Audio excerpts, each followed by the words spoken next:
welcome back to the Daily Dose. If you have one of these, a smartphone, like pretty much everyone, certainly in the West, you can never be sure who exactly knows what about you, whether it's the companies to whom you've agreed to give your data or others who might be listening. So how can individual citizens, how can you keep yourself safe from the threat of cyber attacks? Here joining us now is Dr. Harael Mנשרי, who is one of the founders of the cyber unit in the Israeli Internal Security Services.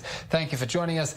First, I want to ask you, from a global perspective, the big cybersecurity item in the news right now, the United States has put the Chinese telecoms giant Huawei on a blacklist, worried that it might be spying for the Chinese government. How serious are these concerns? It's serious, and it's not new. It's something that we know and deal with for many years.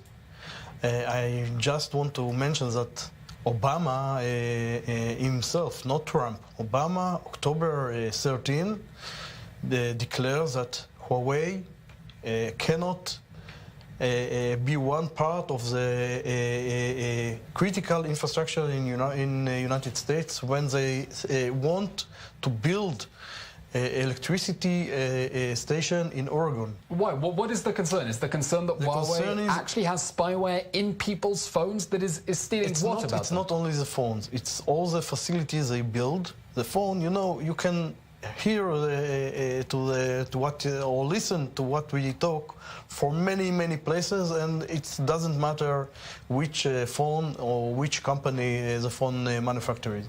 But when you plant into this system backdoors and spyware intrusions inside the system itself that can open it and can communicate to other systems that in your environment, it makes it more serious and more danger for you.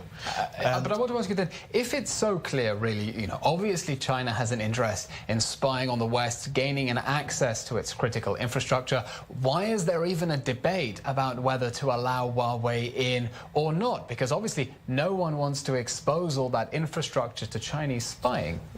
Look, in 2006, the head of the MI5, the British Internal Security Service, declared about it in the parliament, in the British parliament, and says that they have problem with British Telecom there.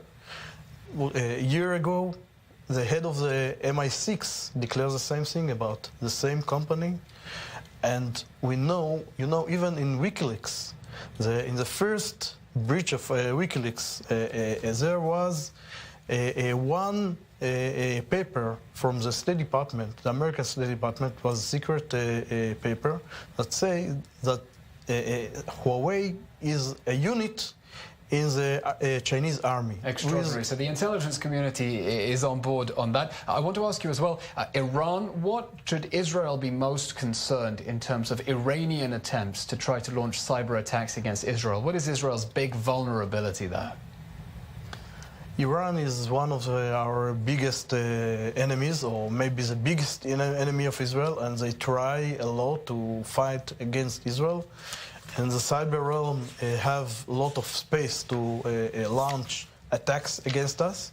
I can say that every day they try, but still we in Israel we have advantage, and we are very good. We can't sleep, but because the Iranians are very clever and they are very good, but I can't equal Iran to China or to Russia. It's not the same. There's just not the same order of business. I want to ask you, we've been speaking a lot about how governments have been looking after their own critical infrastructure, but what can we, as individuals, what can viewers at home do if they want to minimize their own exposure to potential cyber attacks, whether it's from criminals or foreign government actors?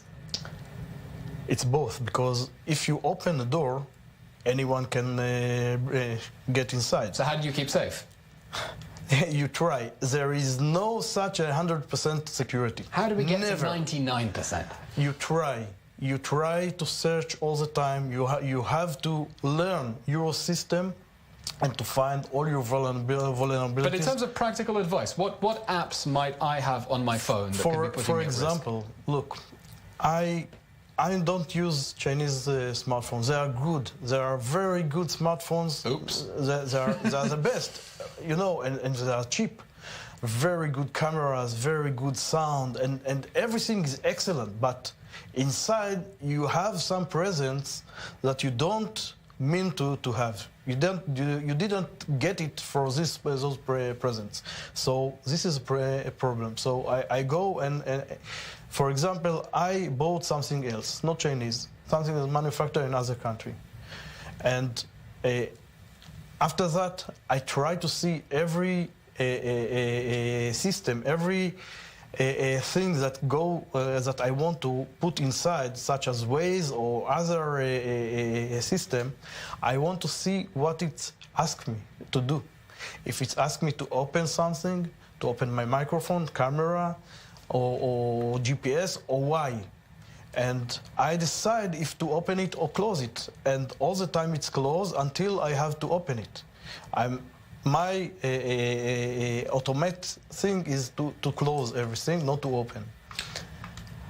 And that's exactly what I'm going to say next week is the convention in the InfoSec conference. Yes, indeed. Monday. So okay, so your number one advice for people to be able to keep safe is not to buy Chinese phones. Dr. Harel Mנשרי, thank you very much for joining us.